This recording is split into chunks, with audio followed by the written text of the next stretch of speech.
Hello বন্ধুরা, good morning সবাইকে। কি আর বলবো, সারা রাত তো ঘুমোতে পারিনি ঠিকঠাক। তারপরে মানে মানে ভোর থেকে ঘুম ভেঙে গেছে ওই দাদাটার কথা মনে করে। আমার ঘুমটা ভেঙে গেল হঠাৎ করে। কি হচ্ছে দিনের পর দিন এই সব সব চারিদিকে শুধু মৃত্যুর খবর, মৃত্যু আর মৃত্যু, অ্যাক্সিডেন্টে মৃত্যু।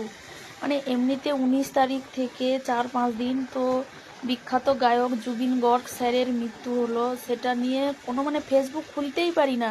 নিউজ ফিডে সব সময় ওনারই ভিডিও, ওনারই ছবি। সেই থেকে মনটা এমনিতে ভারাক্রান্ত হয়ে আছে কয়েকদিন। আবার কালকে আমি কাঁথি যাওয়ার সময় এই জিনিসটা নিজের চোখে দেখলাম, জানলাম, শুনলাম।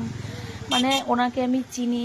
এই সব দুর্ঘটনা যে একটার পর একটা ঘটছে, এরপর এখান থেকে একটাই জিনিস আমরা উপলব্ধি করতে পারলাম যে প্রশাসনকে আমরা কি বলবো।